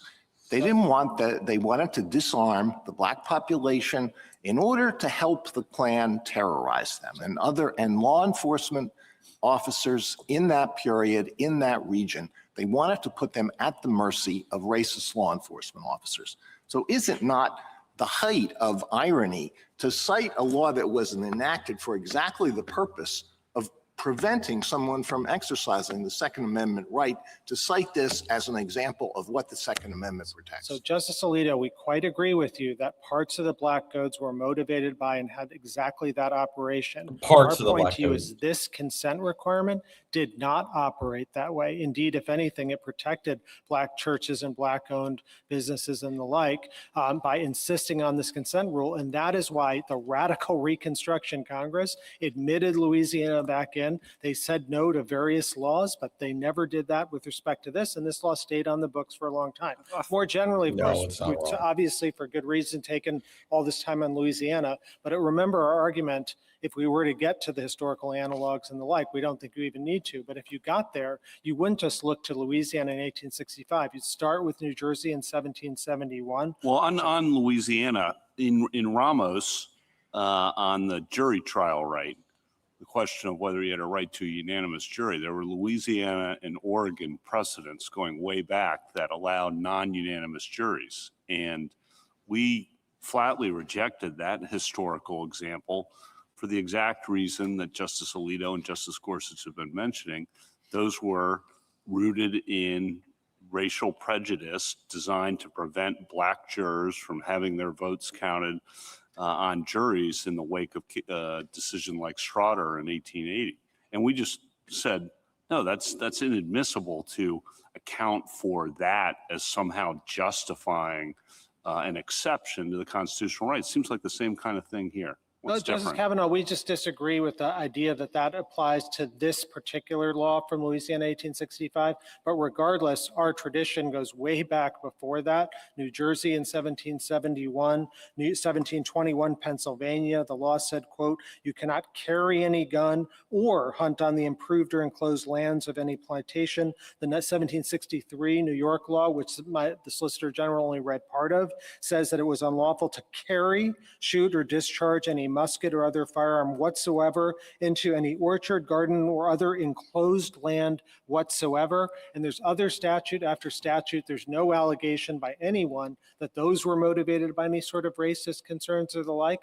And what they've said is, oh no, that was just limited to poaching. That's just wrong. There's two parts, for example, to the New Jersey law. Part two is about poaching. And Part on one those is not. laws, a couple of them that you cite, it seems to me you're approaching the whole analysis upside down from how the court's cases have approached it. The court's cases have started with the text, which declares an individual right. And then in Heller and in Bruin, the court has elaborated on it. Of course, there's, as there are with all rights, as Heller said, some exceptions, but those exceptions to be recognized must be historically rooted. Deep tradition, broad tradition, widely recognized, commonly recognized, not isolated examples, particularly not ones from the Black Codes, but even apart from that, not isolated examples. And I just don't see the kind of broad tradition of the regulation here that you see with the other things specified in Heller, for example. So I agree with some of what you're saying. So I completely agree that the relevant test under Bruin is text, and then the next words you used were as informed by history. And so the question is whether or not there is some sort of right at the framing, whether the right to keep and bear arms was understood the right to assume an owner's consent to bring arms. That's where we think this case, their case falls apart, because for the first time, you'd be saying, if you accept their invitation, in the absence of any affirmative evidence whatsoever, a commentator, a court, anything that said that there was a right to imply consent, there's just nothing. There is precious zero on that. And here's why it's so important. You heard my friend when he stood up, he said, and under questioning from Justice Barrett, hey, is your rule going to apply to private homes? Because lots of states even today have those, Alaska, in Arkansas and the like. And he ultimately said, yeah, because the burden shifting, you wouldn't be able to defend the law under the burden shifting of step 2 of Bruin, in which you have to have demonstrated historical analogs and the like. That gets everything undone entirely. I mean, this court has a general rule, Justice Alito wrote about it in Kennedy versus Louisiana, which is when you are coming in to challenge a state law, you bear a heavy presumption that your challenge is invalid, that there's a presumption of good faith and presumption of regularity on the part of the legislature. If you just jump to Bruin step 2 and say, oh, this law deals with guns, therefore the burden flips to the government, then yeah, you're going to have a really difficult time defending laws. Every state is like the ones that deal with gun consent on private homes. Well, which is why you don't want to get to step 2, because it's a lot harder for you at step 2. But I think what Justice Kavanaugh is asking, and I have the same question, is how can you avoid step 2? Because the text encompasses it. And that leads you to step 2, where you have all the difficulties you were just saying. Because if you read Bruin as only about the text, okay, I agree with you. You could say, well, maybe it's the right to keep and bear arms is implicated by these implied default rules, but it is the text as informed by history. And when you ask yourself, text is informed by history, where has anyone ever said there's a right to presume consent of the owner in the absence of an explicit statement? It just doesn't exist. That's the second step when you're looking at the history. I mean, I could see history being relevant at the first step if you're talking about what is the meaning of arms, for example. But when you're talking about things that kind of go to what is the core of the right, or is it included, and you're talking about history and tradition, I guess I don't see how it's the first step. Well, I think it's got to be. Otherwise, I think you run into the problem that you've now flipped the burden for every firearms regulation. As long as it deals with guns, then the state has to come in, or the federal government has to come in with an affirmative thing. And we have all sorts of laws. That's exactly what the cases say. I mean, Yes. I thought that's what the cases say. If it deals with arms, and this is what Heller Part 3 says, then the government comes in and shows there's a historical tradition. And to get ahead of all this, Heller actually went through and specified a number of kinds of regulations that would be permissible because they are so broadly and deeply rooted. At least, I mean, what's wrong with that reading of our precedent? Because then it would really, as the Everytown brief says, threaten gun regulation more generally in ways this court has so far not reached, because you have all sorts of times in which, like take 920, the 922 statute, 11 different categories of things that are singled out as gun regulation. If every single time the state had to defend the burden on each of those things and say, you've got to find historical analogs, that really does undo, I think, the much more limited nature of the inquiry that Bruin Mr. Cottrell, I thought recognizes your in step answer 1. to Justice Barrett and Justice Kavanaugh is that really step 1 is trying to help us to understand what the scope of the right is. Correct. The Second Amendment right, is it really being implicated here? Correct. And so that when Oh you my have God. a situation like this one, in which there is broad consensus, everybody agrees that there is some limit to the Second Amendment right, and you read a case that said that limit was geography in the sense that you don't have a Second Amendment right to bring your gun onto someone else's private property. They have to consent for you to be able to do that. We have already limited the scope of the Second Amendment right for purposes of this discussion, because we're talking about a right that doesn't just freely exist. So in the Chief Justice's leafleting example, it's similar. Like, I don't see the Second Amendment operating differently than, say, the First Amendment, because in the leafleting example, the reason why you get to go up to the person's door is not because you have a First Amendment right to do that. You get to go up to the First Amendment, the person's door, because there is a custom and tradition of implying the person's consent for you to do that in that situation. That all the states, everybody says, when you come for the purpose of passing a leaflet, we are going to assume, we're going to imply that the owner is allowing you to do that. He doesn't have to put up a sign that says, please come. We're going to, but it's operating around property rights, not that your First Amendment right is what is getting you onto his property. Similarly, the Second Amendment right is not getting you onto someone's property in this way. If it's a private property, even the property open to the public, it's the implicit consent that many states have allowed that is what is doing the work of allowing you to carry your gun in that gas station. Am I right about that? That's exactly right. And the one thing I would add is that what I think is doing the work in my friend's argument is some sort of insinuation that Hawaii has singled out and is hostile to guns or the Second Amendment and the like. And I point you to two reasons why that's wrong. Number one, Hawaii has these very same laws about implied consent and changing the default rules for other things besides guns. So 445-115 has it for cards and banners and placards, akin to the example that you're mentioning before. 339-4 is about litter and bringing it on. 291C is about vehicles. And what you're saying, I think, is that there is no Second Amendment right to assume implicit consent. Yeah. There is no, to the extent we're talking about, is this about consent? And I think we are, because you don't have a right to go on without consent. Then is the Second Amendment doing work with respect to allowing you to say, I have a constitutional right to assume that I'm allowed to be here? And you're saying they have no case, no history, no nothing that establishes that principle. That's exactly right. And the other thing I'd point to about this motivation attack by my friend on the other side is that, Hawaii, the legislature took Bruin seriously. This statute's all about making sure the right of Bruin is vindicated.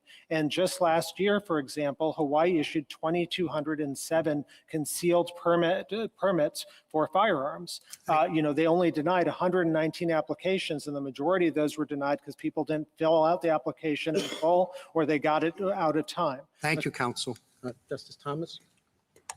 If you're going to cite the Louisiana Black Codes of 1865, don't you also have to cite the subsequent adoption of the 14th Amendment that was in part generated because of laws like that? Right, so that is exactly our point, that the Reconstruction Congress that ratified the 14th Amendment, this is the unusual case in which you have those folks saying, effectively, Louisiana should come in, and many of the parts of the Black Codes, including parts that Justice Alito referring to, that were racially discriminatory about firearms, were struck from the Louisiana law. But this law stayed in effect. And so, yes, we do think it is relevant history. We don't think our argument depends on it because there's statute after statute from the founding on, and the idea that the number of statutes we've provided isn't enough, I think is very hard to reconcile when you have zero tradition, zero evidence on the other side saying these statutes were problematic. I mean, these statutes are around. You would have thought someone, if this was an infringement on the right to keep and bear arms, would have had a court case, a commentator, anything like what you had in Bruin. You've got none of that. Well, actually, there was quite, as I said in my McDonald opinion, quite a bit of discussion of these sorts of laws and the consideration of some that they thought that the Privileges or Immunities Clause in the 14th Amendment preempted these. That's simply my point. So Justice Thomas, I agree with you about what you said there, but I don't think that applied to this specific question, which is private property default rules. I think what the evidence you were talking about there dealt with other aspects of state regulation over firearms. Justice Alito?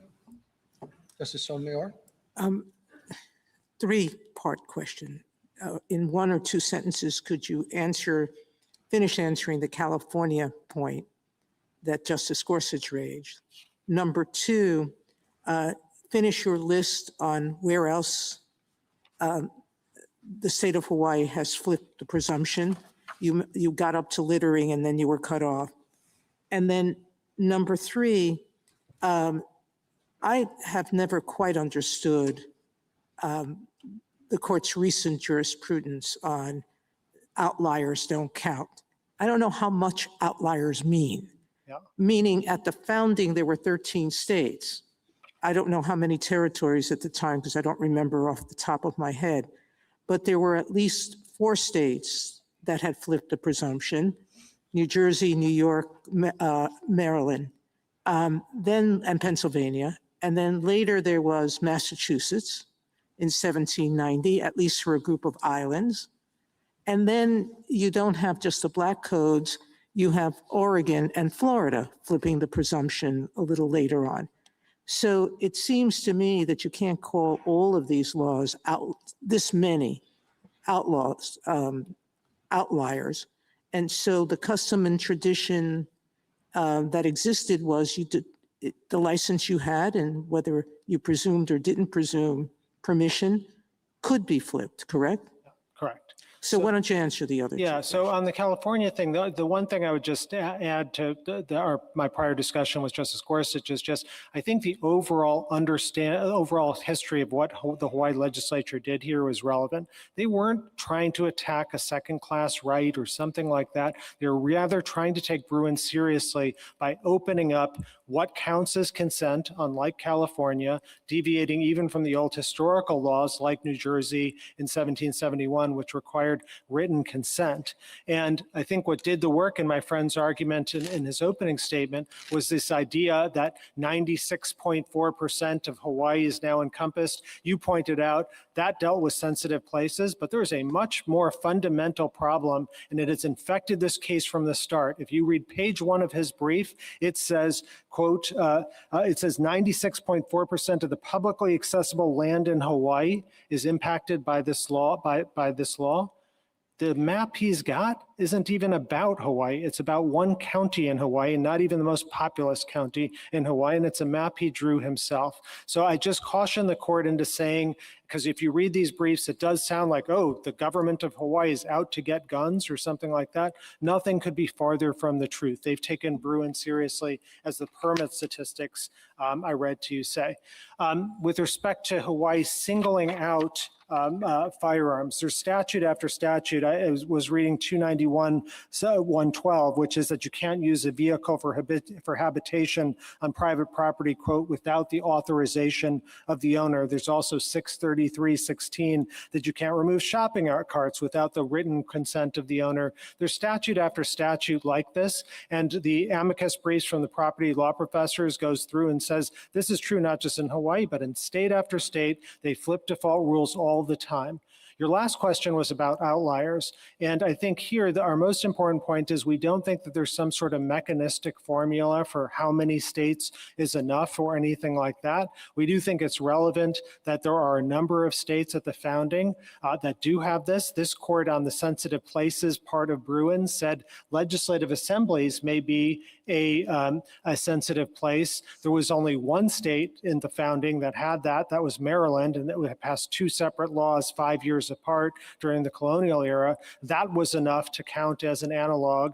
We certainly think the much larger number here is enough to count as an analog, because these laws actually did the same thing as what the Hawaii law does. It said, for respect to property that is open to the public, like plantations, like premises, like enclosed land. Professor Hartog says that includes seed stores, other retail establishments, akin to the kinds of things that my friend is challenging here.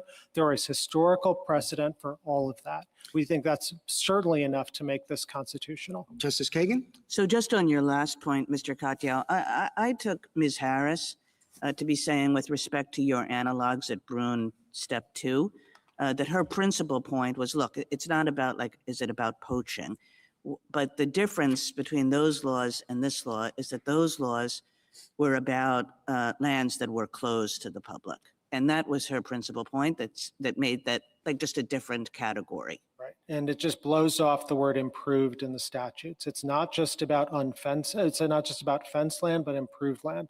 For improved land, the statutes did change the default rule and say you couldn't imply the consent of the owner. And as Professor Hertog said, that applied to stores, it applied to plantations. Indeed, that's the definition of plantations. And it applied to premises, which is another word used in some of these statutes. And so the idea that it didn't apply to these types of things that are just like what my friends are challenging is just wrong.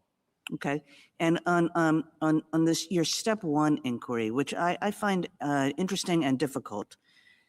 I mean, I think somebody could say, look, what these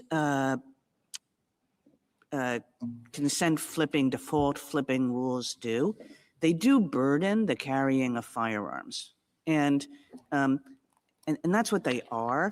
And to incorporate the burden into one's understanding of the scope of the right is a kind of category mistake. That it's the burden is supposed to be at step two, and these are burdens on the carrying of firearms.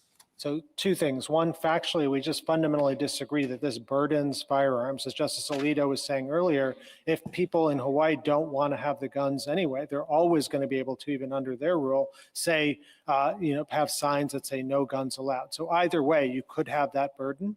The second thing is legally, this court has made clear as day at page 22 of Bruin, you can't ask that burden test. Here's the language. You said, quote, Heller and McDonald expressly rejected the application of any judge empowering interest balancing inquiry that asks whether the statute burdens a protected interest in a way. And so, that which my friend is definitely trying to say, that this burdens the right, that is not a Second Amendment violation. That's going down the road of undue burdens that this court has criticized in a separate number of contexts and saying that's a smokescreen for policy judges' preferences. Rather, the inquiry at Bruin step one has always been text is informed by history. And when you ask yourself, what in the text informed by history this Hawaii law violates, the answer is precious zero. No commentator, no treatise, no court, no one's ever said you have a right to imply consent of the private property owner. And rather the fundamental tradition, which Justice Sotomayor was saying earlier, that Justice Scalia recognized in the Jardines opinion, is that there's a fundamental right to exclude. And that right to exclude has always meant, at the time of taverns and the like, you can exclude people for violating the terms on which they come in, even if your tavern's open to the public. Thank you. Mr. Gorsuch? Near as I can tell, the movement to flip the burden with respect to firearms began in the states in 2020. Is that right? The burden to flip the firearms with laws like this, I think they arose after Bruin. I think that was when this court's decision in Bruin happened, and then laws like the states like Hawaii, in which there was no tradition at all of carrying, had to deal with this question for the first time. Thank you. Justice Kavanaugh? How many states have laws like Hawaii's with respect to firearms on property? So I think 5 states have enacted those laws just in the few short years since the Bruin decision. I think other states, there's a brief for you from DC saying some other states are considering it. Our point is the Constitution permits both types of rules. It's not constitutionally compelled that you have to use the Hawaii rule. States function as laboratories. They can pick either default rule.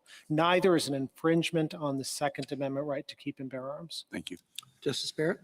Justice Jackson? And it's not an indictment necessarily that this arose after Bruin. It was in response to Bruin because Bruin gave rise to the need for clarity about property owners. Once Bruin said you can carry the gun outside of your home, and there was an alternative, well-established principle that private property owners can exclude people, I think the states were trying to make sure that property owners had the opportunity to do that. And that only became necessary once Bruin allowed people to carry their guns anywhere. That's exactly right. I mean, it wasn't like they were necessarily trying to keep people from carrying the guns. They were giving property owners the right to exclude by making sure that they were asked, do you want this gun in your store. Exactly. And I was saying to Justice Gorsuch with respect to California law, Hawaii took it far more seriously. They said, we want to make sure that you have the opportunity to get on the spot oral consent,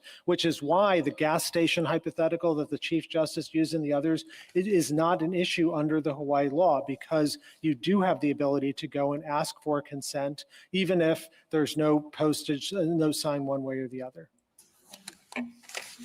Thank you, counsel. Rebuttal, Mr. Beck?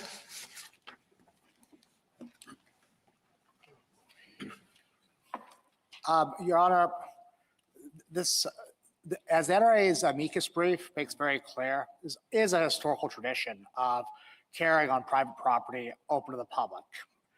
This whole legal theory regarding the presumptive ban, default rules, started off the law review article that was published in 2020.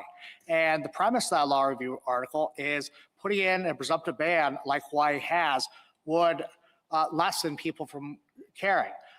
State of New York adopted that law first, and the governor of New York said the express reason they were doing that was to undermine the Bruin opinion. There's a clear body of evidence here that this was done to undermine Bruin and to undermine the Second Amendment right. And thus, this law very clearly implicates the Second Amendment, and the state has simply failed in its burden to justify this law through relatively similar historical analogs. Therefore, this court should rule in our favor. Thank you, counsel. The case is submitted.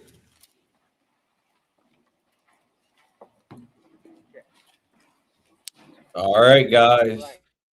That is part one. The other part is not going to be long, but there were some Second Amendment cases that we got some decisions on from the Supreme Court, and most of these deal with felons, nonviolent felons carrying firearms. There was a couple of them for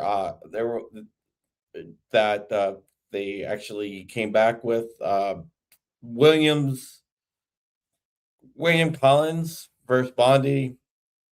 We got a decision on that, whether they're going to grant cert or not. Also, we got a decision on Zerka versus Bondi,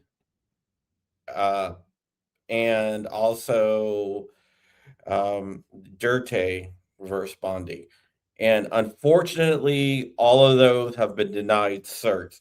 So they are not going to hear that. So Dirte and all the other cases dealing with felons and firearms, the Supreme Court has denied cert in all of those. So they're not going to hear any of those cases. All those cases are not going to be heard. And that's not good for the Second Amendment. But I think in this case today, I think we won this case. Joe Dirte. Yeah. Yeah, I think we won this case. I think Alan did a great job. The Solicitor General did the Justice Department did a hell of a job there. I think we got at least 5 justices, probably 6, that's going to decide with the Second Amendment on this. Ketanji Brown Jackson, the DEI hire herself, proved that she was not qualified to sit on the Supreme Court. I've never seen a Black woman argue so heavily for Black laws. And one of the things that I found funny was when she said, well, can't we consider a law that was ruled unconstitutional before it was ruled unconstitutional? It's like, no, the law is unconstitutional. It was always unconstitutional. It doesn't just become unconstitutional. It's either unconstitutional or unconstitutional. It doesn't go like 5 years being constitutional and then it becomes unconstitutional. So you can use those 5 years period where it wasn't ruled unconstitutional as an historical analog. That just doesn't work. That's not the way it works. And yeah, I felt bad for the Hawaii guy because he was trying to flip the whole entire Bruin test by stating that the plaintiffs have to provide historical analogs, and he was called out pretty heavily on that. I thought it was funny when I think it was Gorchus said that's exactly what we said you needed to do. But yeah, all right, guys, I am going to head off to shots. Thank you guys so much for watching. I really appreciate every one of you guys. I did not win the Gundy last night. Shocker, I know. But yeah, thank you so much for watching. Look for my content, and I hope you all have a great day. Don Lemon's an idiot. And yeah, all right. See you guys.